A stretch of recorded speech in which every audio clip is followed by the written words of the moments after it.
Hello, everybody out there in radio land. It is once again that time of the week where we come onto your radio dial and we tell y'all what is really going on here in the city of Kalamazoo, the state of Michigan, the so-called United States, and the rest of the world from a working class perspective, digging underneath the headlines and generally deciphering what you hear from the corporate mainstream media.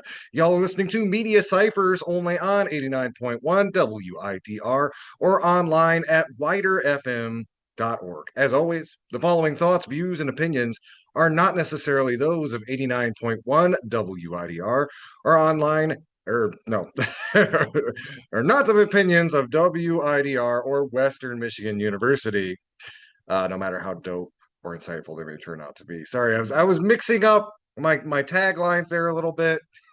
Generally, to sum it all up, the knowledge I'm spitting is not a product of Western Michigan University, but rather just my own insightful brain and that of my co-host who may be joining us here in a few.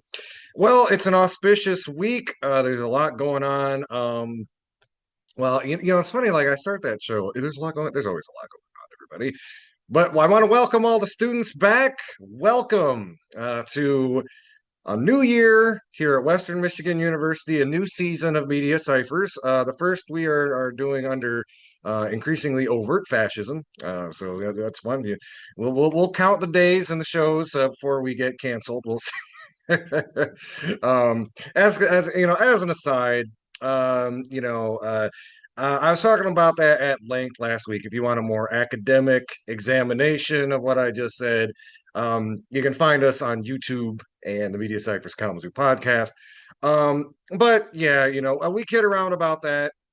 It's not likely that I don't think ICE is going to come barging into the studio and drag me off or anything. But we are increasingly seeing that kind of censorship all over the country. It wouldn't take much for the Trump administration to be like, we're going to cut your funding if we hear X, Y, or Z out of your student media, and then. I am I do this as a volunteer position. That's not a job, but I'm not going to be letting me spit my truths on the radio after that. Again, and by the way, I'm sorry, this is bugging me. If you're watching the video, my mustache looks terrible. Okay, all right, sorry. I was kind of in a rush here, so I wasn't able to properly tend to the stash, as it were. Anyway, now that I've got that distraction, that very important distraction out of the way, um, want to talk about what is perhaps the biggest issue. I know everybody's been talking about it all weekend. It's been all over Facebook, all over Twitter.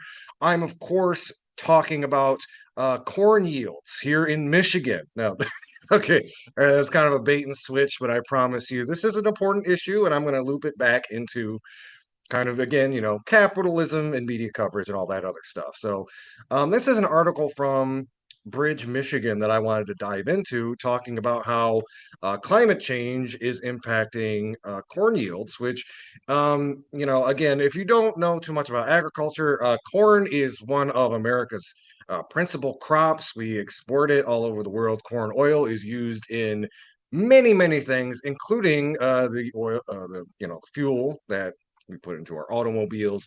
So disruptions to corn crops could have the potential to really disrupt the economy in a very serious way.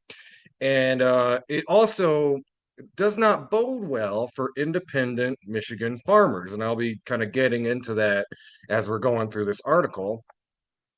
It was originally by the Associated Press, republished on Bridge, Michigan. Michigan farmers battle climate change in quest for perfect corn. It was published on August 29th. Rob Rind and his brother grew up farming and wanted to do more of it outside of their day jobs. So they went in together on what's now a little over 200 acres of corn, soybeans, wheat, and sorghum. And by the way, this is just down in Paw Paw. Last year was a good year, and Rind said he enjoyed walking the fields with his kids to see how the corn was doing. This year is a different story. All summer, he's been scouting for brown and wilting leaves or ears of corn with kernels missing, and now it's becoming clear that every kernel will count this harvest. It's almost kind of depressing to go out there and look at it and say, oh, yep, it does look bad, he said. Across major corn growing states, climate change is fueling conditions that make watching the corn grow a nail biter for farmers. Factors like consistently higher summer overnight temperatures, droughts, and heavier than usual rains at the wrong time can all disrupt the plant's pollination, making each full ear of corn less of a guarantee and more of a gamble. Overall, corn growers got lucky this year with late season weather that contributed to what is now predicted to be a record bumper crop. But experts say bouts of extreme weather are intensifying the waiting game during a critical time of year between planting and harvest. Human caused climate change has worsened multiple U.S. extreme heat events this year and has steadily increased the likelihood of hotter overnight temperatures since 1970, according to Climate Central, an independent group of scientists who communicate climate science and data to the public. The hot nights, too, like the corn never getting a break. It's just hot all the time, Wren said. I know it's wearing on me. As corn plants grow, the leaves unroll to reveal the tassel, the part that sheds pollen, explained Mark Licht, an associate professor of agronomy, agronomy, agronomy, agronomy, and an extension cropping systems specialist at Iowa State University. If the plant grows too fast, which can happen when it's consistently very hot, the tassel may be wrapped too tightly by the leaf, meaning less pollen gets released. That can lead to patchy ears of corn. Tight tassel wrap was reported in pockets across parts of the Midwest and the Plains, according to some agricultural trade publication reports during the growing season. Lick said he'd only seen tassel wrapping issues once before in his 20 years as an agronomist. High temperatures can stress corn in other ways, lowering pollen production, reducing pollen's viability, or drying out other parts of the plants, reducing fertility. I think any of the pollination issues that we might be having are more because the nights have been so exceedingly warm, said Larry Walton, who farms near Rind in southwestern Michigan, where many farmers irrigate because it's a drier area. We tend to see pollination issues being more problematic when we have high temperatures and drought conditions or lack of rainfall, Licht said. Yet Iowa had plenty of rain and still saw some pollination issues. Excessive moisture can cause corn smut, a type of fungus that grows on the ears. He said farmers are having to pay more attention to this because there's just more variable weather. This winter, the U.S. Drought Monitor reported in nearly 60% of corn production areas in the Midwest, but near or above normal rainfall nearly everywhere east of the Rockies this summer brought that down to just 3% as of the beginning of August, said Brad Rippey, a meteorologist with the U.S. Department of Agriculture. That, combined with consistent heat, means that we are expecting a monster U.S. corn crop in 2025, Rippey said. But it wasn't easy for everyone. It's probably been one of the most difficult growing seasons that I've experienced in my career, said Philip Good, a farmer in Macon, Mississippi, and chair of the United Soybean Board. He planted his corn and soybeans 60 days behind schedule because it rained nearly every day for 2 months. They lost some fertilizer and some plants died in standing water, Good said, but they made up for it with some lucky weather later in the season. The rain does fall in heavier bursts, Rippey said. He said that can be an issue for farmers because even when it doesn't cause flash floods, the moisture doesn't necessarily percolate into the soil. It runs off and carries fertilizer with it, which is a problem for rivers' health and farmers' pocketbooks. The trend toward higher humidity levels and warmer ocean temperatures, contributing to hotter nights, could be a bigger issue going forward, putting stress on crops like corn and soybeans, Rippey said. Late summer is a make or break time for farmers. They're trying to gauge how much they'll make from the year's crop and planning their next steps, and patchy pollination doesn't help. We'd like to upgrade a tractor, or we'd maybe try to pick up some more ground. It's hard to want to go do those things when you have a bad year like this. When the uncertain pollination is at its worst, if 15 to 25% of every ear of corn doesn't have kernels, that could mean a significant yield loss over a large field, said Nicole Ritchie, a Michigan State University extension agent who helps Walton and Wren survey their crops. Jason Cope co-founded a farm tech company called Power Pollen, whose equipment can mechanically collect pollen and then pollinate future crops. He said that due to extreme weather events, the number of rescue pollination jobs they've done for customers to save fields that didn't naturally pollinate very well has nearly doubled since they started in 2018. Well, instead, he can manage as long as the pollination issues don't get too bad. You learn to roll with the stress part of it because most of that you can't control anyway. So if you want to read that for yourself, that article is at, well, it's Associated Press, but I found it at Bridge, Michigan. Michigan farmers battle climate change in quest for perfect corn. I wanted to underline a couple of issues that this brings up. The variability in the weather is going to put incredible stress on the entire U.S. agricultural system in the years to come. Um, and what we're starting to see, you're starting to see fluctuation in food prices, and some of this has to do, a lot of it has to do with the tariffs.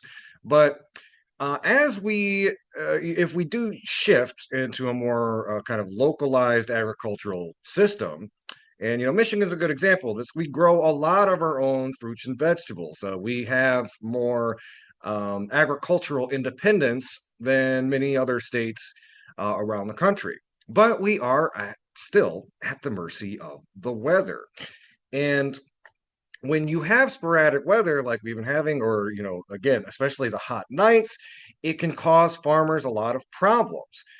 And this may, in fact, lead to the further monopolization of agriculture here in Michigan. Let me explain.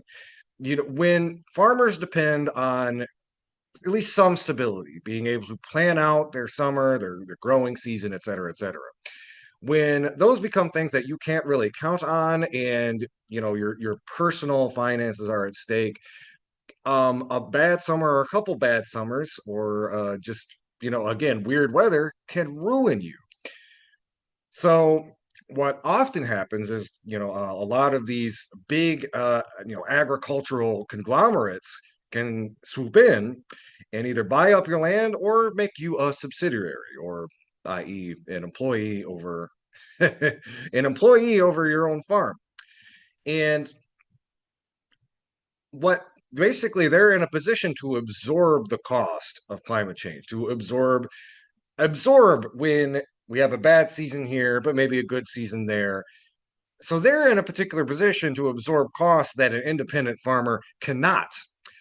And I think this is something we all really need to take, pay very close attention to, because obviously the monopolization of agriculture is not new. It's been happening.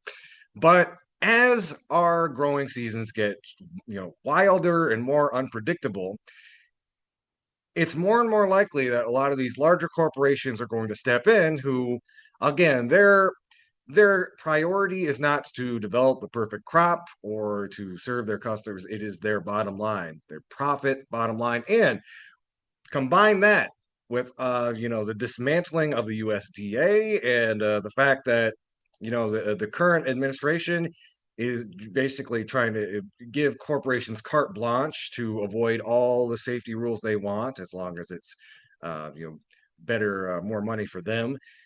It paints a very dire picture of what some of our primary food sources are going to look like. Again, not in the control of independent farmers, but in the control of corporations with no incentive to safety, whose bottom line is making as much money as possible.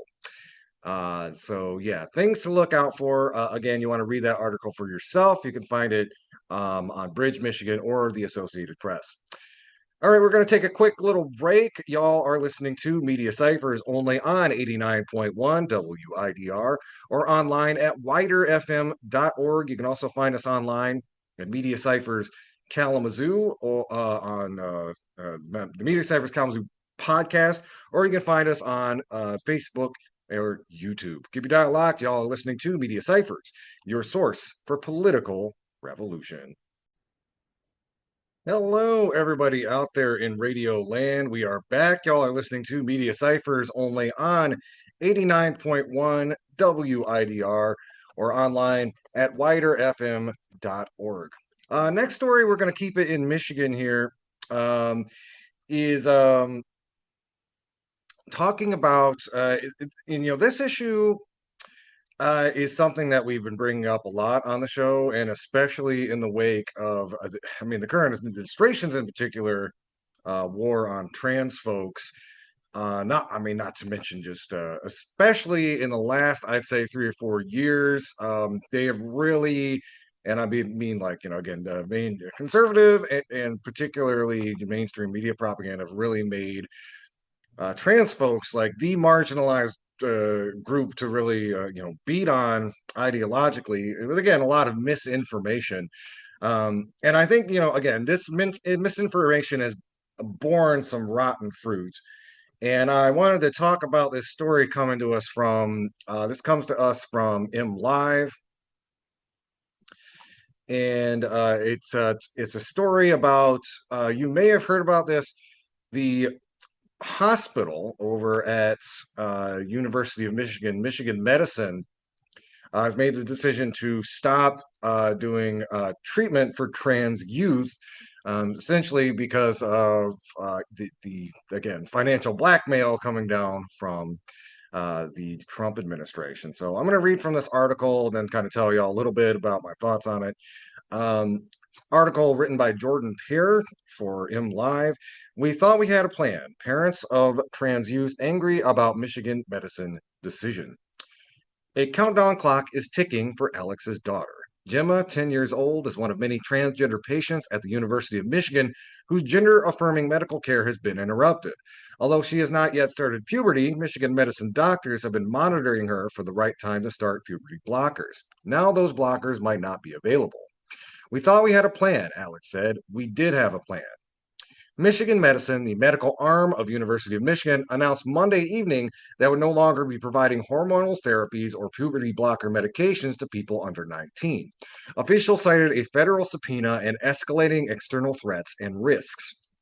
Patients have been encouraged to reschedule appointments for before September 30th, according to an email sent to current patients forwarded to the Ann Arbor News. Social work consultations and other care not related to medical transitions will continue. A spokesperson for Michigan Medicine did not clarify how many patients will have care impacted. They want these federal dollars more than they want to do no harm, Alex said. These cowards are scapegoating children. Gemma came out as transgender in the beginning of 2024 after struggling with suicidal ideation at school, Alex said. She had originally identified as non binary, but quickly began using feminine pronouns. Alex had been seen a marked shift in their child before her diagnosis of gender dysphoria, they said. Once we started using her chosen name and her pronouns, ever since I got my kid back, Alex said, and they do know who they are. Getting service elsewhere will be tricky, especially since everyone in our area now is scrambling to find a healthcare provider, said Alex, who uses they them pronouns and lives south of Ann Arbor. For Avery, the half-inch scar on his child's arm marks a saving grace. When their child Sage started puberty at age 11, the Ypsilanti area family originally decided to go with style of puberty blocker taken by injection every 6 months. After the first dose, they switched to an implant. Administered in May, the treatment was bought up to 14 more months of time for the family. Sage, who identifies as non binary, has been a patient at Michigan Medicine's gender clinic since age 7. Sage has also always understood themselves as non binary, said Mother Emily. People would ask, "Are you a boy or girl?" And they would say, "Neither," Emily said. And they have a cow neither boots and a cow neither hats. And that's just how they always talked about their gender. The health system's decision does not come as a surprise, Avery said. Michigan Medicine has let him down repeatedly as someone who identifies as transgender, he added. I have disbelief about all this generally, and I have fear about it, but I don't have grief about parting with Michigan Medicine in particular, Avery said. Michigan Attorney General Dana Nessel published an open letter to the state's medical providers and patients, saying that federal funding does not impact residents' right to non discriminatory care. Refusing healthcare services to a class of individuals based on their protected status, such as withholding the availability of services from transgender individuals based on their gender identity or their diagnosis of gender dysphoria, while offering such services to cisgender individuals may constitute discrimination under Michigan law, Nessel said in the letter. Alex, though, is furious about the development. Leaving the Ann Arbor area is not a definite plan, but a possibility, Alex said. They are still concerned about Gemma's mental health. The family will go where Gemma's healthcare takes them, Alex said. I really do love living here, but too many decisions about healthcare are being made for me without my consent, without my family's consent, Alex said. Also, it's putting us at risk. Avery and Emily have felt more unsafe as well. Sage has always been vocal about their identity, something the pair have long encouraged, Avery said. The message has moved from loud and proud to be careful, he said. There is pressure to stay silent. Still, he said, he understands the complexity of the federal funding, including where other funding may influence decisions. It's time to stand up against this administration. If you're not doing that as a multi billion-dollar institution, then who else can do it? Avery said. If every institution rolls over like this, then what's left? What's left standing? Again, that was an article from the Ann Arbor News. We thought we had a plan. Parents of trans youth angry about Michigan medicine decision. And, it really brings up, I think, some interesting points. We've talked about this issue at length over the last several years. And it really is, again, it is a combination of, scapegoating and just an absolute geyser of misinformation about what this care is, who this care is given to. Again, if you tune into any right-wing media outlet, you would think some demented doctor is just like going in with a saw and is just like reconfiguring preschool era children. No, these are older children who have, again, come to, determinations and decisions about themselves. And again, trans people have always existed. It's just in recent years, until very recently, there was more acceptance. The bigotry against them had kind of cooled off until it was ratcheted up, mostly for very cynical political purposes over the last few years. Again, starting with things like bathrooms and sports. And now it is affecting ordinary people in their everyday lives. And again, in a very interesting way. I mean, again, a lot of these fascists are not like the Fae. You can't just point out their hypocrisy and then they'll like disappear. But there is something to be said about the hypocrisy of a lot of these movements are built around ideas of like the government not interfering in your life and the family having the final decision on how things go.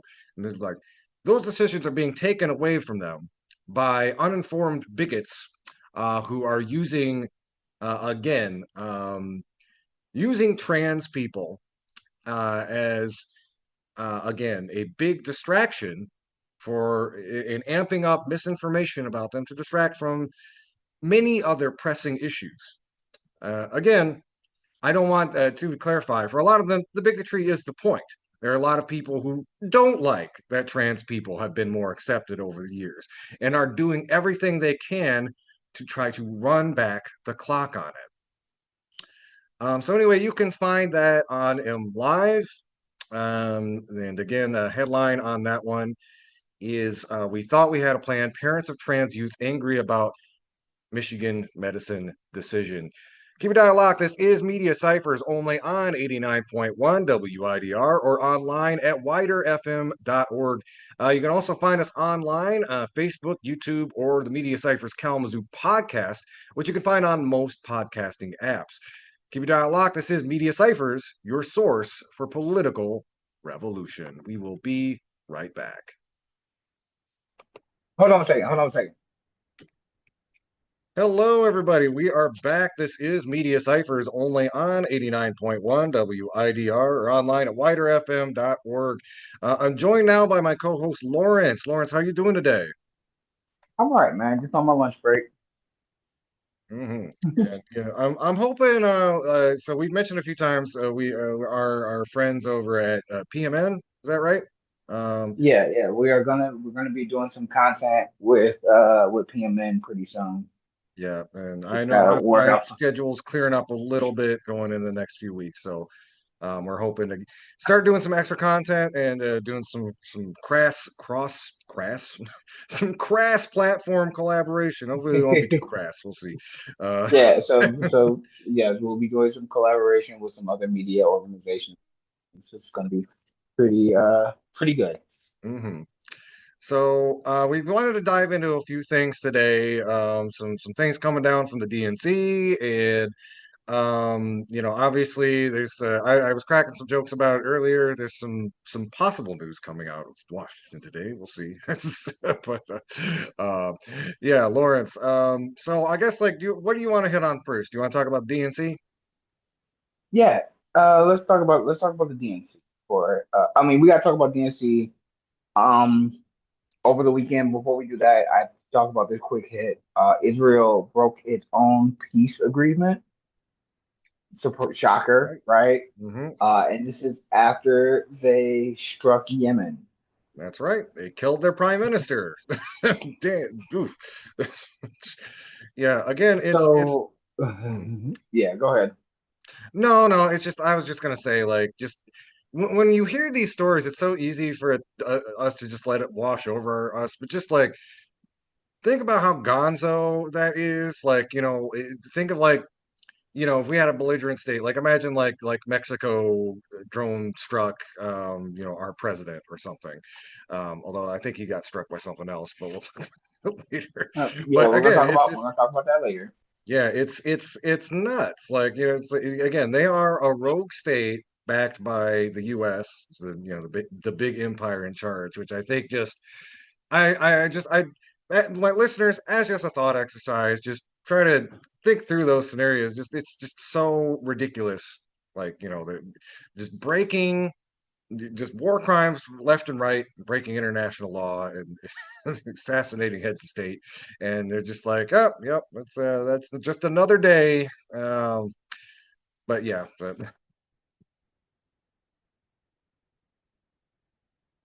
Yeah, it's been a wild weekend from people speculating on Trump's health, uh, from uh, Israel breaking international law and offensively striking that country, striking countries that didn't attack them.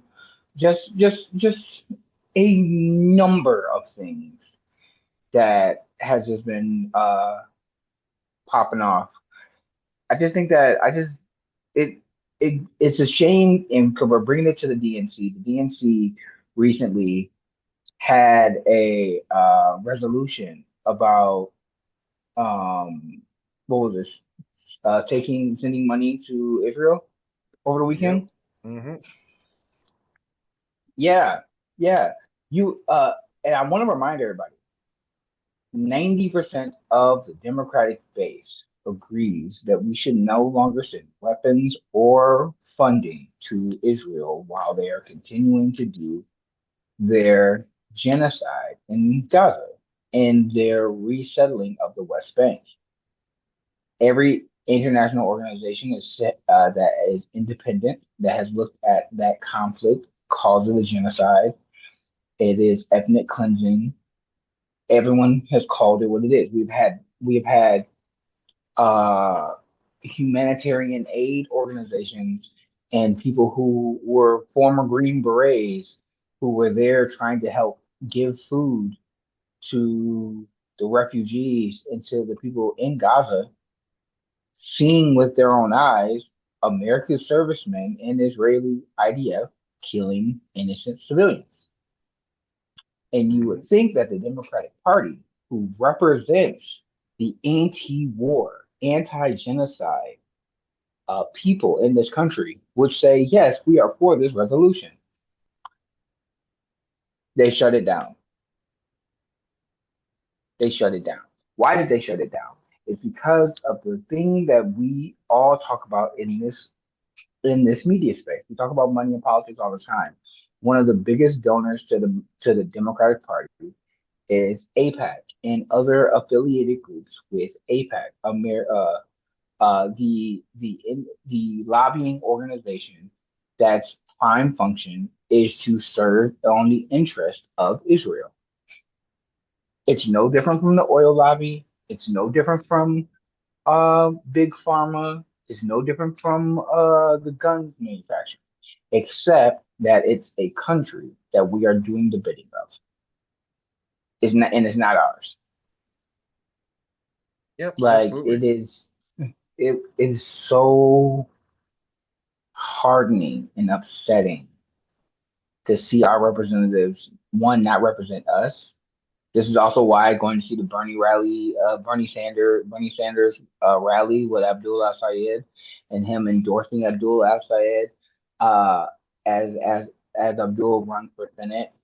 And we need more people. Not just this isn't just a we need to vote harder type of deal. We need to get people who are okay with genocide that represents us out of our body politics.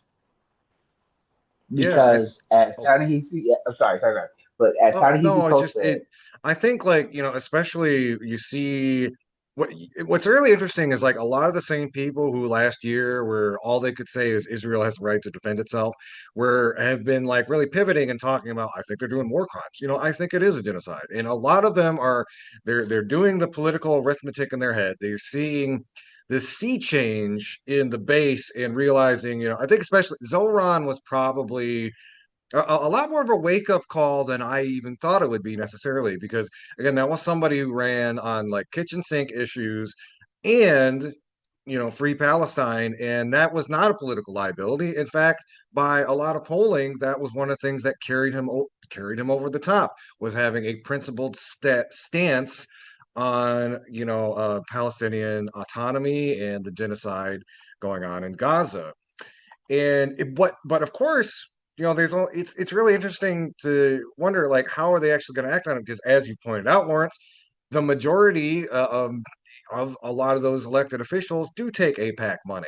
So it's it's this really interesting situation where um you know uh since the beginning of our show, when we started broadcasting like 9 years ago or something, we always bring up this study that the I think it was a Stanford study that the actual opinions of rank and file voters having near zero correlation to the legislation passed in Congress. And we are seeing this play out in like one of the most overt examples I could think of recent memory, where I think it was actually 93% of registered Democrats say no more like arms embargo, no more funding the genocide, et cetera, et cetera.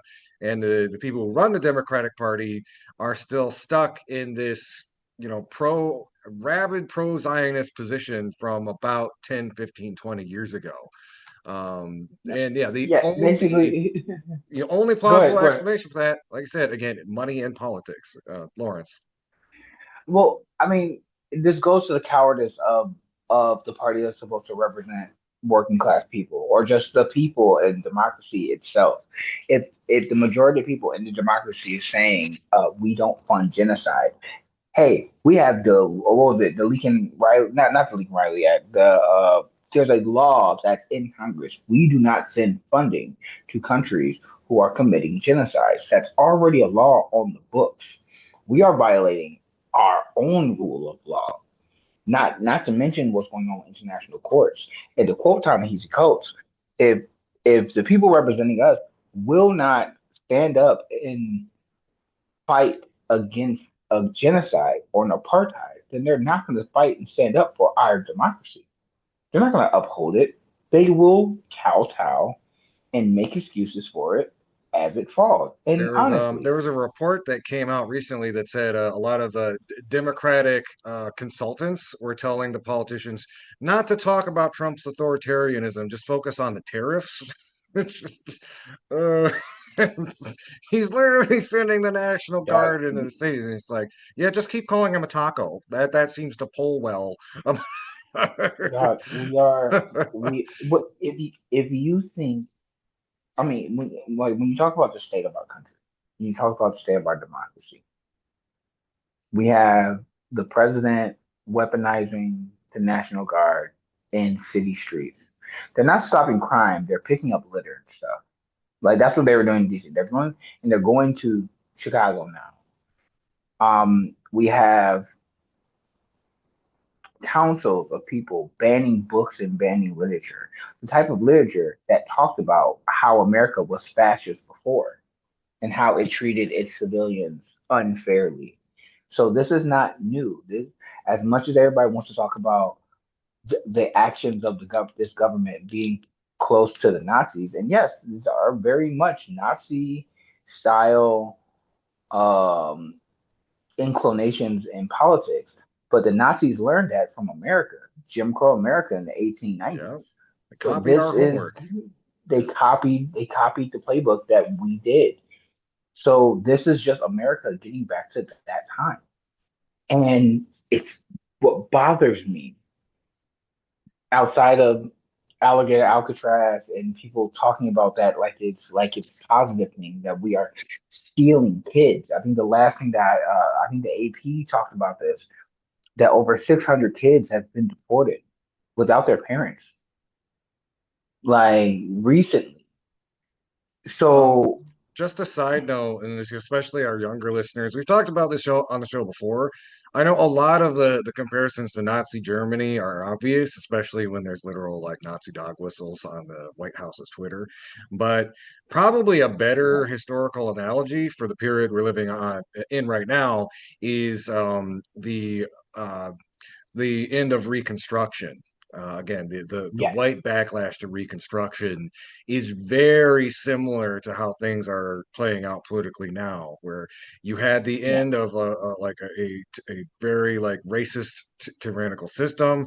There was some progressive change that happened, but then a lot of the white power brokers and white supremacists um, basically engaged in both state-sponsored terrorism to peel back those gains.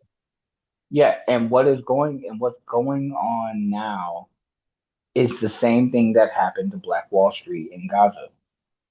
The same thing that's happening now is the same thing that happened to the black town that's now Central Park. Like there's a number of towns in America that had highways built through them, or parks made of them, lakes put on top of them, that were thriving black cities that were rampantly destroyed by government policy. I mean, recently Donald Trump was talking about putting luxury hotels in Gaza. Trump So, Gaza, yeah. Mhm. and I said it before. I was saying it jokingly, but I'm sad that I said it earlier. They're really going to be doing like land acknowledgments in Gaza Ugh, yeah. when they build rebuild it. And we talk about like Dresden and things of that nature during World War II, but but it's trash. And to bring it back to the initial point, it is trash that the Democratic Party seeing all this. We've seen this for 2 years. If you didn't want to call it a genocide after October 7th or a month afterwards, all right, cool. When videos came out of Israeli soldiers using civilians as human shields, even though they use that excuse all the time, when Israeli soldiers shot and killed international food organizations trying to give food to innocent civilians, when children, when we have seen in 4K children being killed, you cannot say now you want to turn around and be like, yeah, bro, that was a genocide. Okay, I'm happy that you finally acknowledged the thing that was real. Now we have to do something because Gaza's already destroyed and they're coming for the West Bank next. Yeah, and And you by the way, see, just as a side note, there was recent excuse me, so there was a recent convention of internationally renowned genocide scholars, the International Association of Genocide Scholars. These are people who know more about genocide than literally everybody, like anyone else on the planet. They came out last week and said that they voted overwhelmingly to declare that what is happening in Gaza is a genocide. So it's one of the grossest things is being forced to watch all of this like happen in real time. And a lot of the so-called like the post World War II order was based on the idea that the nations of the world had a responsibility to prevent something like the Holocaust from ever happening again. It seems like the lesson that some people took from it is not not never again means not never again for everyone. It's like, hey, as long as I get my land, it's it's really disturbing and gross, and especially because we know most decent people around the world can't stand what's going on in Gaza. But again, we've gotten to a point where it feels like there is very little that we can tangibly do about Yeah. So no, we can. We can. We literally can. We can make sure that those that are in power now that can stop sending money and funding to genocide do not know peace politically. Politically, I mean, that means calling them. That means blowing up their phone lines, emailing them, petitioning them, voting against them, organizing against them. Our voices need to be loud and obnoxious so it. that they are forced to move on this issue that they should have moved on Yeah. 2 years Do ago. not let them have a peaceful meal at a restaurant. No, Yeah, yeah. you do. No. That does not mean physically touch them, but let them know. Let them be Yeah. known Use that your they have exercise your First Amendment rights. to let them know that they have blood on their hands. So that goes. And since we're talking about the DNC, and this goes back to, and since we talk about media and media analysis, the fact that the Democrats can't read the room and listen to their voters on this issue is a horrible thing. The fact that they were paying influencers anywhere, Democratic influencers, anywhere between $250 a month to $8,000 a month to spew out DNC propaganda and a secretive lobbying effort to influence left leaning media is even more disgusting. For those who do not know what I'm talking about, uh, Taylor Loren wrote an article, I think on it was on her Substack and also on, I think it was in the Washington Post and other organizations. Shout out to people like uh, the Majority Report, shout out to people like Hassan Piker, who's a political streamer, and others who talked about this. There was a DNC dark money lobbying group that was paying hundreds of YouTubers, influencers, TikTokers and paying them a stipend of up to $8,000 a month to toe the party line, to basically give agitated propaganda to the DNC or to talk about the DNC in a way that they were okay with. They could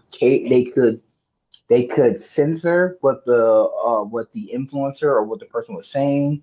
They could not speak about it publicly, that the money, where they was getting their money from. They could not speak about the type of partnership that they had. That is what's wrong with independent media today. That is also what's wrong with media today, normal mainstream media. We talk about it all the time, how Fox News and MSNBC and CNN are influenced by their advertisers, by their donors. Bernie talked about this on his stage during the debate on why the news organizations, especially mainstream news organizations, wouldn't cover him because he's going after the insurance companies that's about to advertise when the commercial break comes. He's going after the defense contractors that's going to advertise when the commercial comes on. Now, it's one thing to be like Kyle Kalinske and you don't have any news. You have the default advertisers on YouTube, and he's never spoken to an advertiser, and he's purely independent. It's another thing to do like the Majority Report. They have sponsorships, right? And they tell you up front, this is the person who is sponsoring our content, but they do not dictate what we talk about. This, on the other hand, is the DNC saying, we're going to give y'all money, but y'all can only talk about things that we say is okay. Mhm. And people like Tyler Cohen, people like David Pakman, and others, people who I like those brothers. It is a shame. It is a shame. It is a spit in the face to the things that we do right now that they did this. This makes what we do look cheap. It makes the fact that, and again, I get it on the logic of, hey, this is what Candace Owens does. This is what Ben Shapiro does. This is uh what those other media personalities do on the right. That I'm so glad you We mentioned should that be doing the because same like thing. that's And it's that's like zippy exactly shield. where my brain was going because it's this is exactly what the Republican Party has been doing for years is they bankroll a lot of these quote unquote independent thought leaders like Charlie Kirk who are literally just like mouthpieces for the Republican Party, but they position them as like these independent podcasters who aren't like associated with the political party. And yeah, it's literally like it's kind of it reminds me a little bit of the whole like Gavin Newsom thing where it's like let's fight fire with fire and like okay that was kind of funny when he first started doing it but like don't take this too seriously. You're not supposed to you, the whole thing is like when they go low we go high. Maybe the Democrats are realizing okay you gotta but maybe you gotta do something more but you're not gonna beat fascism with sycophantic paid podcasters. Again, these people are operating in this 10-year-old logic that if we just bring people back into neoliberalism by being cool and hip, everything is going to be just okie dokie. What the DNC wants is they talked about it. They said they need a Joe Rogan on the left, a paid idiot that will parrot their talking points. That's what they want.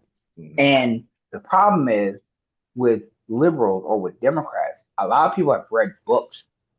A lot of people are actually have morals and principles. Like You're able to do a the little bit of difference. media analysis, even. Yeah, yeah. So here's the thing. If the DNC wanted to be like, hey yo, we're gonna be paying people to talk about the Democratic Party and because in the piece, and we will post the piece in the doobly doo below so you can read it for yourself. They talked about how it had to remain secret that this is happening. Strike one, you're out.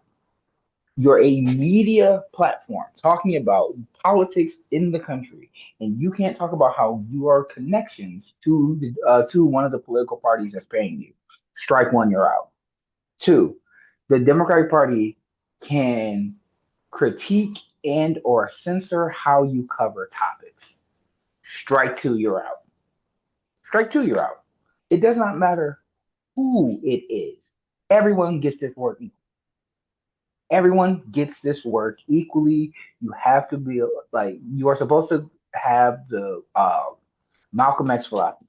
I'm for truth, for no matter who says it, and I am for justice, no matter who is for and who is against. Whenever those principles cannot be upheld by you in this media space, you need to be a plumber. Go do a different job. This isn't for you. Mhm. And this is the thing that makes it strike three. If you are calling yourself independent media, even independent media has sponsors, but you call yourself independent media, but you can't critique the organization that's funding you. Are you independent? We've we full disclosure. This is being broadcast on Wider on at for WMU, right? Mhm. 89.1. Shout out to the school. We've criticized Western. Oh yeah. Hmm. We've criticized Western. And we have not had pushback because we were being honest and thorough with our critique. I can't do that to the DNC when I see that they're hemorrhaging voters and young people. Hmm. Yeah. You want me to tell the older voters in the Democratic Party, hey, young people are still here to represent, but you won't give us power or agency to do the work. How can I get the baton in this relay race to justice if you're too busy holding on to the baton? You have to let it go so I can run. Like Mhm. this is the garbage I that that grinds my gears. It scuffs my shoes. I There's the a there's a Nancy's there's a this joke that's been going around social media. It's like Chuck Schumer and Nancy Pelosi are having a conversation. It's like, oh, we really need to find like a new charismatic generation of leaders for the Democratic Party that could take power from us. And Chuck Schumer says, "I got one," and Nancy's like, "Fire when ready." It's- yeah. We saw what they did to David Hogg. You see what they're doing to Zoran. Zoran is a natural progression of what the Democratic Party should be, and they have done everything in their power to not let him cook. They've done everything in their power to undermine him, to backbite him, to say that he believes things that he doesn't. And he is a perfect representative of what the Democratic Party should be. It's just it's bleak right now. But I gotta get back to work. I'll holla at y'all. All right. Okay. Lawrence, thanks for giving us your time, and we will see you next week. You have a good one, man. All All right, right, everybody. peace. Okay, we're going to take another quick little break. Y'all are listening to Media Cyphers only on 89.1 WIDR or online at widerfm.org. You can also find us online at Media Cyphers Kalamazoo Podcast. You can find the most podcasting apps. We're also on Facebook and YouTube. Keep dial locked. This is Media Ciphers only on 89.1 WIDR or online at widerfm.org, your source for political revolution. Hello, everybody out there in radio land. Y'all are listening to Media Ciphers only on 89.1 WIDR or online at widerfm.org. The next story we're going to start talk about, and we started the show talking about how climate change is affecting agriculture here in Michigan. Let's talk a little bit about, again, especially this current administration's zeal for trying to preserve um, industries that really just are supercharging the climate crisis. And right here in Southwest Michigan, there are doing their part to extend the operation of one of Southwest Michigan's last coal-fired power plants. This article comes to us from the World Socialist website.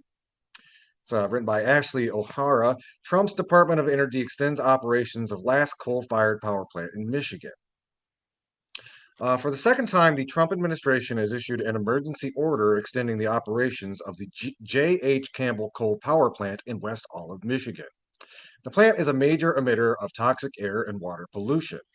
On August 20th, Department of Energy Secretary Chris Wright issued an emergency order extending operations of the 63-year-old facility, citing fabricated energy risks. In his order, Wright cited electric grid instability, projected reserve margin shortages during periods of high demand, threats to public health and safety from possible outages, and emphasized maintaining affordable, reliable, and secure baseload power, regardless of whether the wind is blowing or the sun is shining.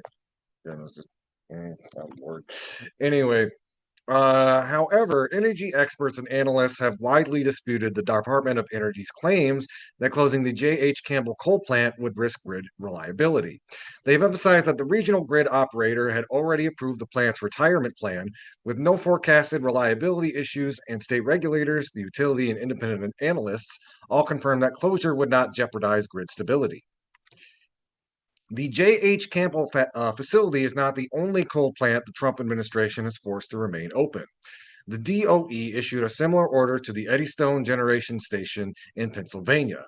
It also used an emergency order to redirect funds from solar projects and to maintain Puerto Rico's unreliable fossil fuel based grid. The J.H. Campbell facility is one of Michigan's top greenhouse gas emitters. The plant releases millions of pounds of dangerous pollutants, including particulates, sulfur dioxide, nitrogen oxides, and mercury, into the air each year. It emitted 8.9 million tons of carbon dioxide last year, contributing to climate change. Each year, J.H. Campbell discharges approximately 100,000 pounds of water pollution into Lake Michigan, including about 10,000 pounds of toxic heavy metals. The plant also uses 3 ponds to store coal ash. In 2019, the company produced the second largest share of coal ash in the state, according to the Michigan Environmental Council. MEC and other environmental groups have alleged that heavy metals and residuals from the ash ponds have been leaking into groundwater. An ash pond monitoring well outside the plant showed arsenic levels that were 5.7 times higher than the federal drinking water standard. It also found elevated levels of boron, sulfate, total dissolved solids, pH, cobalt, lithium, mercury, molybdenum, selenium, and thallium.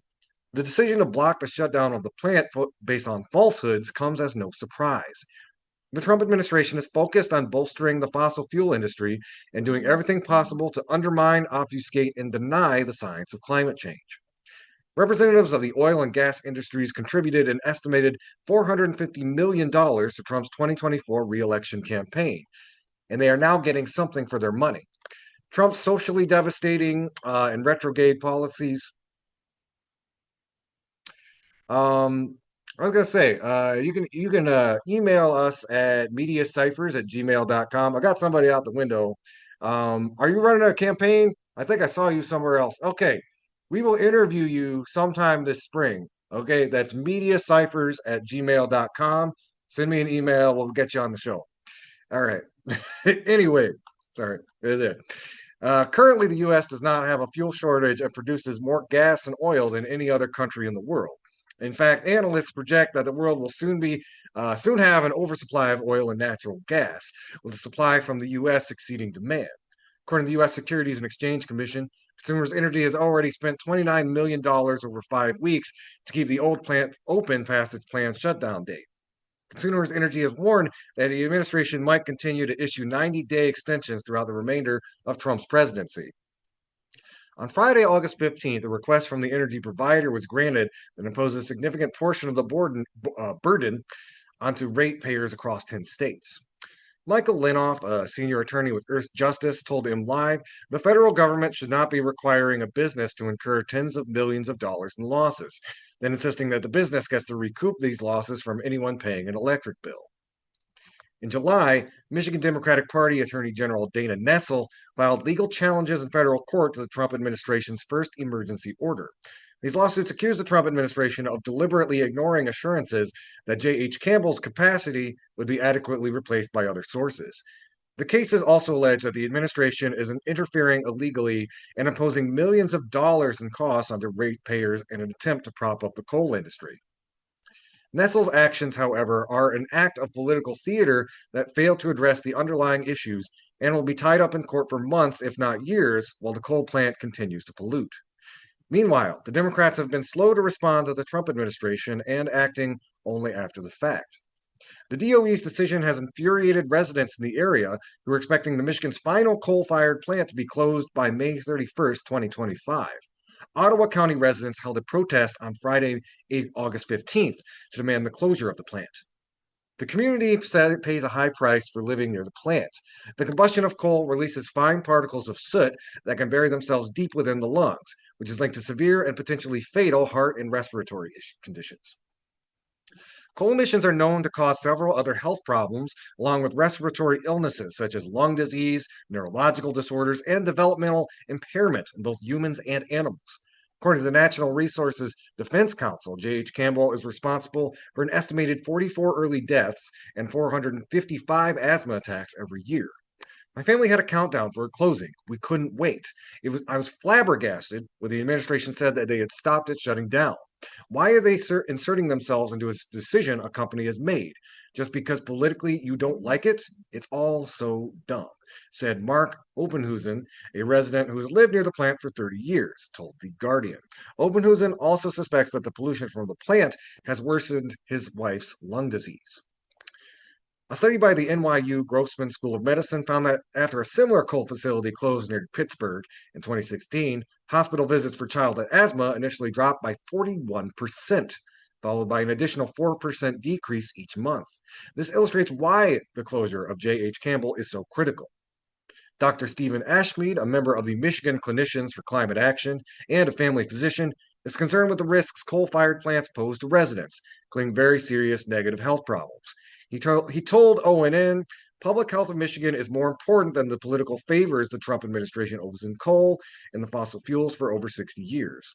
Ashmead continued, "We cannot stress that enough pollutants like carbon dioxide, particulate matter, nitrous oxide, sulfur dioxide, and toxic metals such as arsenic, lead, mercury, and radioactive radon exposure is highest to those of us living closest to the plant right now. However, those westerly winds blow those emissions straight to Grand Rapids and beyond. The coal ash contains at least 17 toxic heavy metals, including lead, mercury, cadmium, all of which damage human health, and at least 6 neurotoxins and 5 known or suspected carcinogens." The Environmental Defense Fund counted 71 coal plants, along with numerous other polluting facilities that have received pollution clearances from the Trump administration, allowing for increased emissions of airborne toxins linked to health problems. Carolyn Reiser, an attorney for the Natural Resources Defense Council, characterized the administration's favoritism toward fossil fuels as a political takeover of the electricity grid. She further stated that the result of this will be higher electricity bills, more pollution in our communities, and a worsening climate crisis. Like other actions of the Trump administration, the extension of the J.H. Campbell's plant operations is an assault on democratic norms carried out in the interests of the financial oligarchy. While Trump's DOE feigns concern over a fabricated energy emergency, the actual aim is to run roughshod over the recognition by broad sections of the public that greenhouse gas emitting power generating facilities must be shut down immediately. Trump's blatant dictatorial interference on behalf of a section of the energy industry, along with the impotence of the Democratic Party, once again demonstrates the entire U.S. political establishment is united in placing corporate interests above the lives, health, and future of the working class. That article was from the World Socialist website. It's by Ashley O'Hara. Trump's Department of Energy extends operations of last coal-fired power plant in Michigan. That's published yesterday. Keep it dialogue. Y'all are listening to Media Cyphers only on 89.1 WIDR or online at widerfm.org. You can also find us online on Facebook, Facebook, YouTube, and the Media Cyphers Kalamazoo podcast you can find on most podcasting apps. Keep it dialogue. This is Media Cyphers, your source for political revolution. We will be right back. Hello, everybody out there in Radio Land. Y'all are listening to Media Cyphers only on 89.1 WIDR or online at widerfm.org. So I wanted to talk about a couple of things here. The first is an article from Common Dreams. That I think not enough people are really paying attention to, and I wanted to bring some light to this, especially as a town that just about 5 years ago had a bunch of brown shirts storm into our downtown. And I've mentioned on the show how a lot of this new funding for ICE resembles kind of like a job program for fascists. And there's an article on Common Dreams by Stephen Prager that I think kind of draws out these conclusions as a much deeper analysis. This article, New Trump Order Among Scariest Things I've Seen in U.S. Politics, civil rights attorney says. The new order, he says, would essentially allow random fascist vigilantes to sign up to be a brown shirt for Trump's militarized occupation forces. An executive order signed about a week ago, or week and a half, close to mid-August, by U.S. President Donald Trump may permit random fascist vigilantes to help him crack down on protests across the country, according to one prominent civil rights lawyer. The new order, which comes amid wider concern about Trump's militarized takeover of Washington, D.C., directs Secretary of Defense Pete Hegseth to ensure that each state's National Guard is equipped to assist federal, state, and local law enforcement, calling civil disturbances and ensuring the public safety. To that end, it orders the Secretary to create a standing National Guard quick reaction force that can be deployed whenever the circumstances necessitate, not just in the nation's capital, but in other cities where public safety and order has been lost. Monday's order calls for the creation of an online portal for Americans with law enforcement or other relevant backgrounds and experience. Agency heads then shall each deputize the members of this unit to enforce the law. Alec Karakatsanis, the executive director of the Civil Rights Corps, describes it in a post on Twitter as an online portal to permit random fascist vigilantes to join soldiers, adding that it was one of the scariest things I've seen in U.S. politics in my adult life. Earlier this month, the Washington Post reported on an internal memo discussing the creation of a quick reaction force, which outlined its objectives in clearer detail. It called for 600 National Guard troops to be on standby at all times so that they can deploy in as little as 1 hour to American cities facing protests or other unrest. It did not specifically mention the involvement of civilians. Lisa Gilbert, co-president of the pro-democracy advocacy group Public Citizen, said on Monday that the executive order represents a dangerous expansion of Trump's authoritarian takeover. Freedom of speech and the right to assembly are foundational constitutional rights, and the Posse Comitatus Act prevents the use of the military domestically, Gilbert warned in a statement. The moves outlined in this overreaching and unnecessary executive action undercut those foundational rights and are egregious steps by a wannabe dictator who is placing the pursuit of power above the well being of our country. During his second term, Trump has maintained friendly relations with far right militia groups. He pardoned over 1,000 people involved in the violent insurrection on January 6th, including members of the militant Proud Boys group, which Trump infamously told to stand back and stand by amid 2020's racial justice protests in American cities. He also met with its leader, Enrique Tarrio, who, along with Oath Keepers militia leader Stuart Rhodes, have previously suggested after his pardon that their groups could help Trump serve retribution upon his enemies. The Oath Keepers also notably used the same term quick reaction force to refer to its efforts to transfer weapons across state lines to have them ready in D.C. to help with efforts to overturn Trump's election loss on January 6th. Earlier this month, the Trump administration, attempting to swell the ranks of immigration and customs enforcement, eliminated degree requirements for new recruits, lowered the minimum age to 18, and introduced a fat $50,000 signing bonus along with student loan relief. In The Atlantic, technology reporter Ali Braylin noted that members of the Proud Boys he'd been monitoring seemed to be particularly pleased by the government's exciting career opportunity.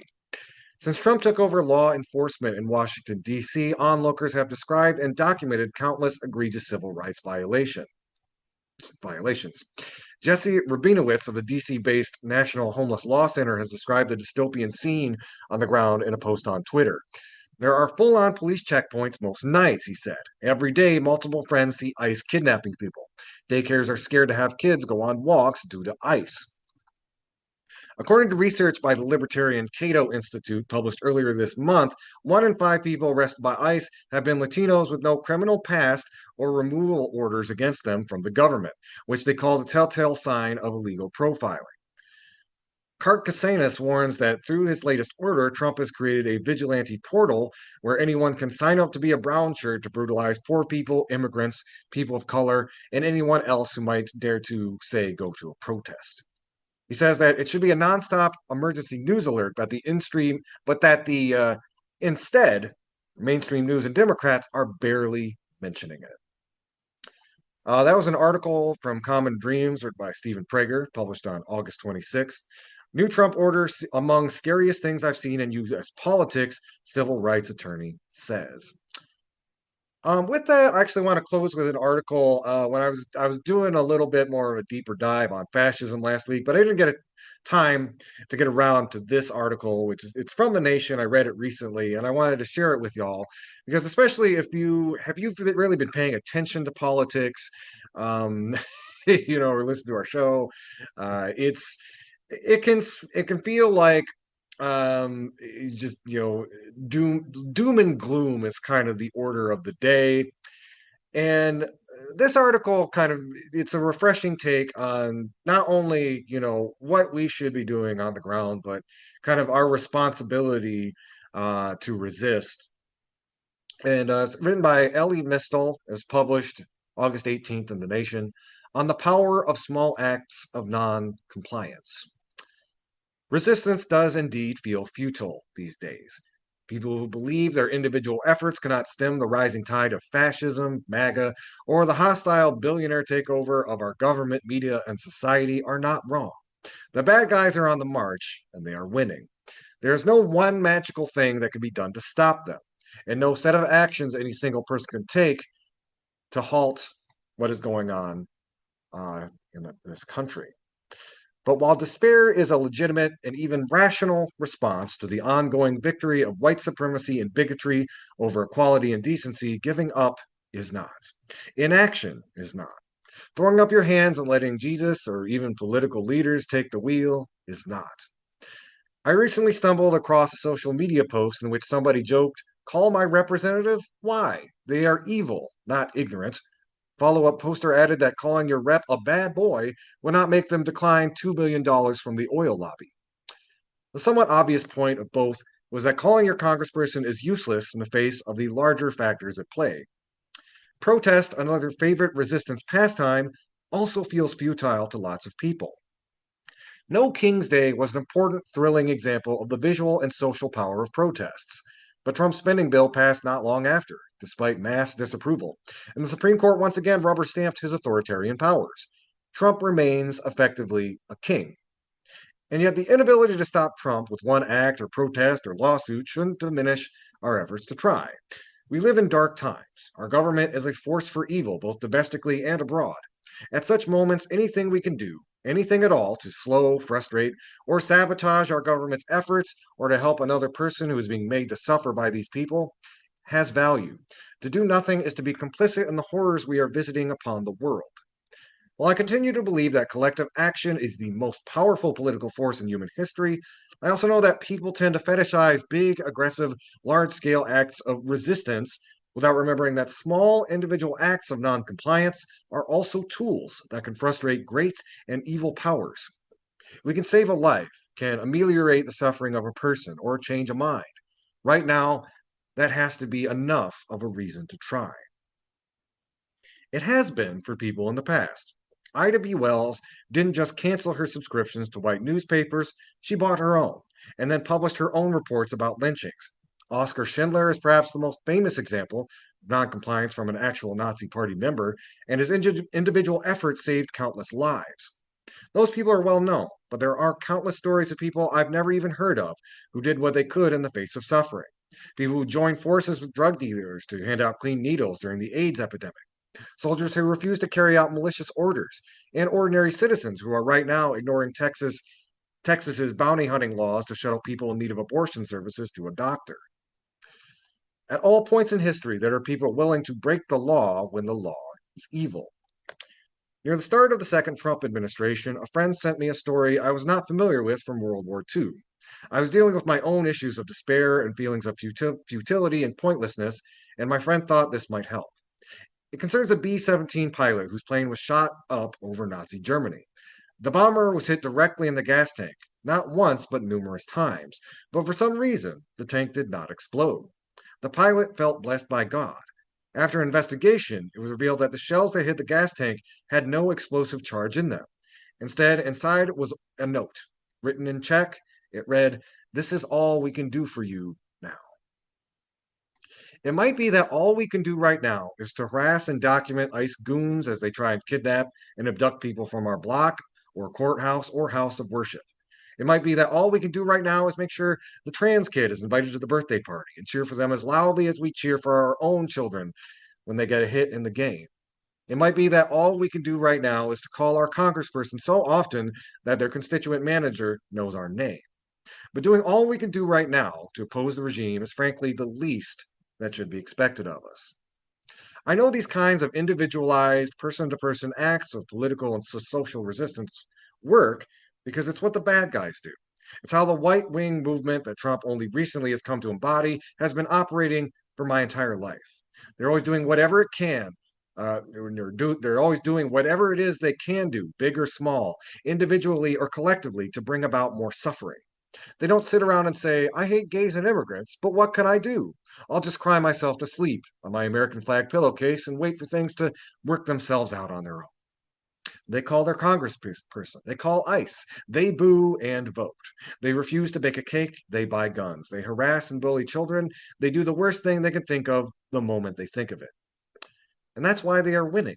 They don't let their individual feelings of powerlessness stop them from using what power they have maximally. They don't despair, they get angry. I do not know if we will defeat the neo Confederates and fascists currently running this joint, but every life saved, every person helped is a victory over them. These people want us to give in to despair. They want us to give up. They want us to look at their scoreboard of victories and determine that the game is unwinnable. So I'm playing a different game, one that is not about winning or losing, but helping or not helping. That is all we can do for now. That was an article from Ellie Mistel from The Nation. You can find that on their website. It was published on August 18th. We're going to wrap the show up a little bit early today. I want to thank y'all for listening. Once again, you can find us online as Media Cyphers on YouTube, Facebook, or the Media Cyphers Kalamazoo podcast you can find on most podcasting apps. We will keep your dial locked. Danger Groove is going to be on at 2 o'clock with Electropop Therapy. Thank you for tuning in, and until next time, keep on fighting for that revolution solution.